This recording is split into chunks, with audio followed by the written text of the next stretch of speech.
Welcome back to my channel. Today's topic is gonna be about why I stayed in my toxic relationship. Um, I was dating my daughter's father for a year and 5 months today. Um, we got together April 22nd, 2018, and we just started to have major issues. And when I say major, I mean like fist fighting, um, breaking up every day, arguing over the stupidest shit that you can ever imagine. We've been having from the past I'd say almost a year of our relationship has been over the phone. Um, so when we first started dating, I it was a secret because I was 16 and he was 20. And he was like, I didn't want my mom to know. So then there was this one day where he asked me to spend the night at his house. So I'm like, oh, I didn't want him to be mad at me. So what I did was I packed my stuff and I was like, you know what? I'm going to wait until they go to sleep. And I called him and he was outside. So I was like, okay. Packed my stuff and I left. Like maybe like 5 minutes after I left, my parents called me and said, "Where are you at?" I said, "I'm at my friend's house." And it was like, "What is a school night? This." I hung up, and then my mom called the police, of course, and sent the police report out. Missing person, everything that you can imagine. So I missed school that day, Monday. I didn't go back to school until the following day. So my grandparents took me in because my mother did not want me no more. So at this point, children and youth are involved. And then 3 weeks later, I get detained at school and I am sent to a detention center because I was sneaking out the house with Taze, his name is Taze. You'll get to meet him. I could say his name. His name is Taze. And I would sneak out the house. I would miss curfew, everything, just to be with this boy. And then 3 weeks later, my grandparents didn't want me no more, and they had to detain me and put me in a detention center. I was in there for 3 months, almost like 2 months. Was it in there? Yeah, I was in there for 2 months. Um, Me and Taze only knew each other for 3 weeks, and he held me down while I was in there. Wrote me my letters, sent me pictures, everything. I even snuck phone calls and everything. It was crazy. I came home. Okay, we broke up. I came home. I was home for August, September, and I was home in October. October 15th, I conceived my daughter. I was 16 and pregnant with her. When I conceived her, the day that I supposedly conceived my daughter, I saw that he was texting his ex on Snapchat. It was a big fight, everything, and then he lied and said I wasn't texting nobody. He wouldn't let me see his phone. Turns out, comes okay. Let's skip that. So October, November, December. I was okay. So I was in another detention center in October, November, and I came home on my birthday, December 4th. I went to a foster home in Philly. I live in Harrisburg currently, but I was in a foster home in Philly. Went to her, and she said that my boyfriend could come pick me up for my birthday. So I'm like, say no more. So we go ahead, he come pick me up or whatever. I didn't have a phone at this time. So it was time for me to go back. And I was 9 weeks, I was what? 3 months pregnant? Yeah. 3 months pregnant with her. And, he gave me his phone. So I had his phone, and I'm like, what's your Snapchat password? No, wait, hold up. I went through his email, and I don't know what even made me go to his email. A notification popped up from Yahoo. I remember that, and I accidentally hit it because I was on his phone. On my Instagram, I do remember that, and I hit his Yahoo, right? So I kept scrolling down, think I was going to find something. And I sure enough did find something. In our relationship, we didn't have social media for a minute because I didn't trust him. So we didn't have Facebook, Snapchat, Instagram, or nothing.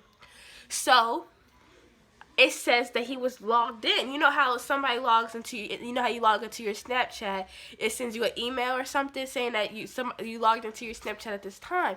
So all them emails from Snapchat was on there. I'm like, this motherfucker is a liar. And I was like, yo.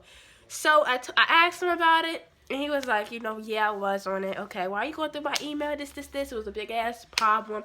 Then finally he said he was sorry. Okay. I called my friend, let her know, hey, I'm home or whatever. I'm in a foster placement, da-da-da-da. She's like, oh, bitch, okay, is you in Tazega? I said, yeah, but he just did some nut shit, though. He lied to me about being on Snapchat and stuff. She said, did you go through it or something? I said, no.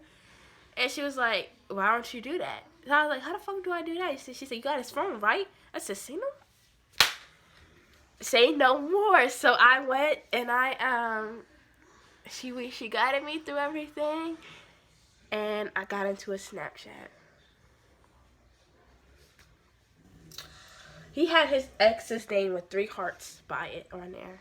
So I'm like, bitch. I thought it was me, but like, wait, pause. We don't text on Snapchat. We don't even fucking have Snapchat. So wait, hold up. Who the fuck is this? So I go ahead and look. I'm like, bruh. Are you fucking kidding me? Tell my friend everything. She's like, bitch, are you for real? She's like, she piping me up. I was fucking livid. I was so motherfucking mad. So, this is what happened. I went and I scrolled all the way up through their messages. The day that I got arrested, when I got detention center in May, when me and him first started dating, 3 weeks later I got in a detention center. May 31st, me and him was together. He was asking her, would you ever take me back and stuff. That's May. June, they didn't have a conversation, so I think that they was texting on regular messaging. And then I came back home, so all that just stopped, right? Then he's texted her in August and September. September, he texted her on our anniversary.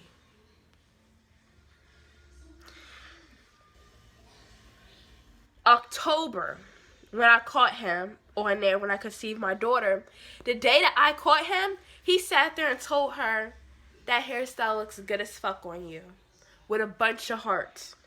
I don't even get that. Rashida? Okay. November,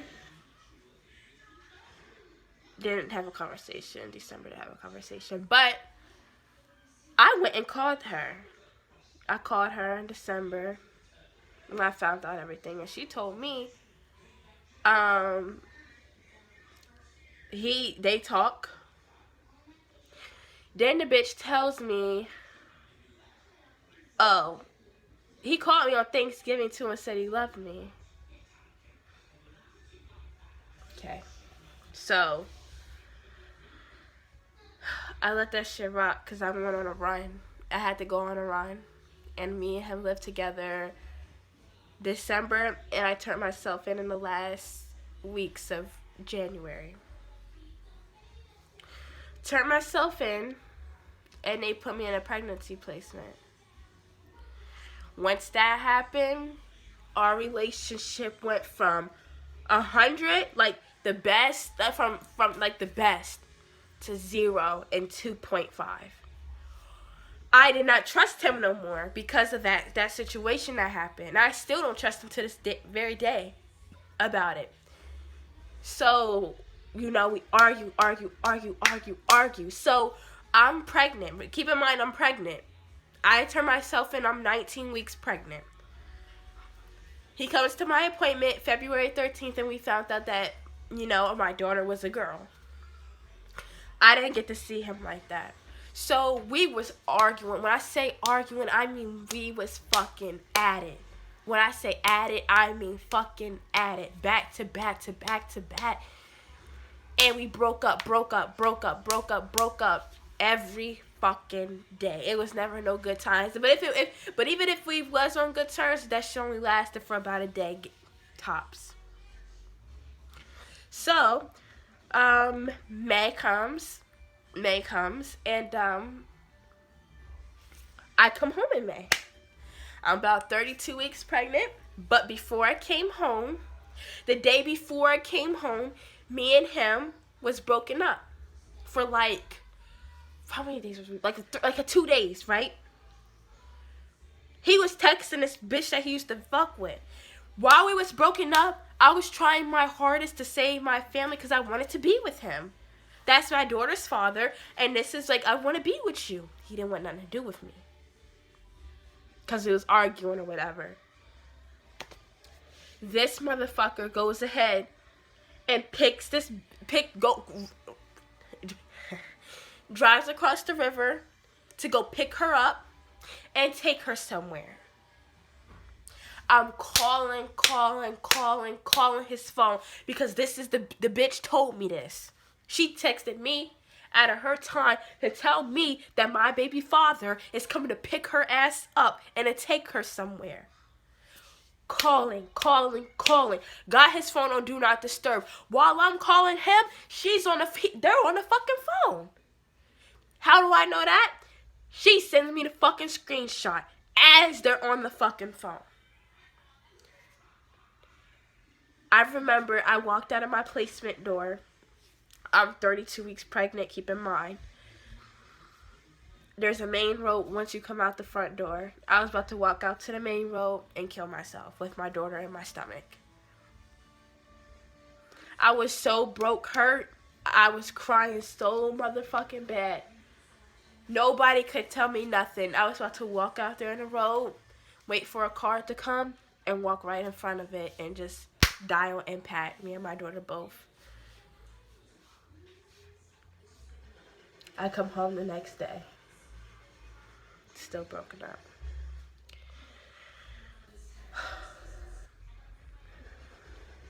I know there's people that got it worse than me right now, but for the people that experience some of the same similarities, I know how you feel. Being lied to, but it's just I understand that. That's why I'm making this video, to let you know, hey, you're not the only fucking one. Cause this shit that niggas be doing and shit, and I'm not even done yet. I'm not even fucking done yet. We're still broken up. I did not talk to him after that. I was done. Comes to my baby shower June 2nd. I come home May 29th. My baby shower is June 2nd. Come, and he thinks it's going to be all sweet and shit. I did not talk to him until we got him back to my house. We had a conversation. I'm like, can we get back together? I miss you. Can we get together? No. We don't get back together.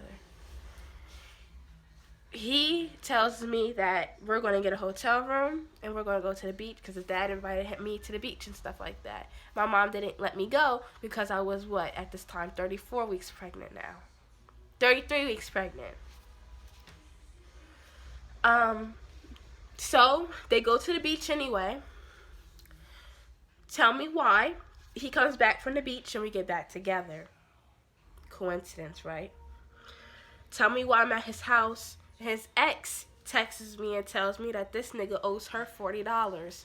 I asked Isaiah about it, and he goes and calls her or whatever. While me and him is on the phone, he's on the phone with her.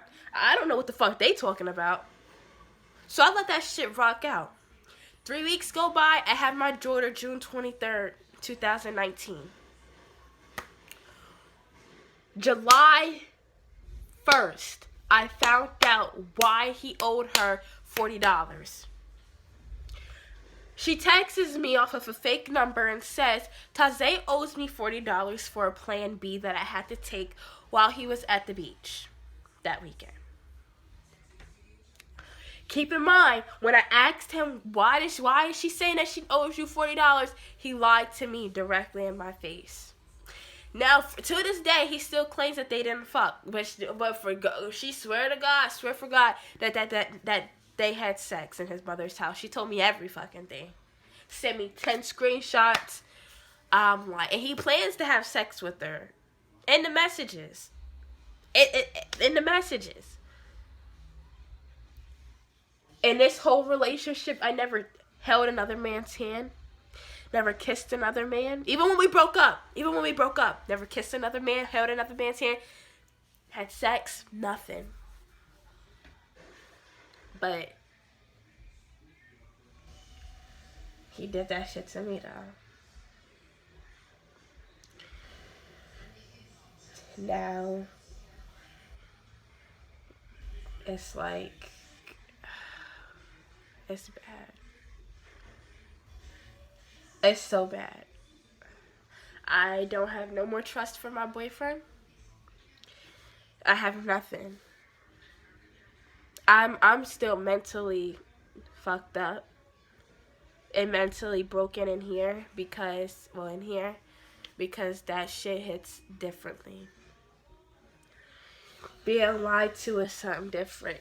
Yeah, especially by, somebody that you thought loved you. It hits real differently. Nothing you can say or do can change the fact of what that person did, but moving on. Moving on for me is a little bit hard because we was doing so good and he was still texting his ex. And I didn't know. So you link her and you so-called chilled with her but didn't have sex with her. Like, I'm not slow. I know what happened.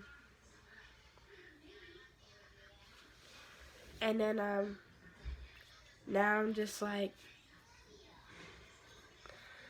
I don't know. I don't know. Right now, things is just still bad because I can't get over the fact of anything that he has done in this relationship. When I thought that we was okay, when I thought that shit was good, and when I thought that, this nigga really fucking loved me, this nigga was behind my back making sure that his ex was good, checking up on her. You nigga, you don't check up on me, though. How you gonna let another hoe come in between of what we got? How? How? How?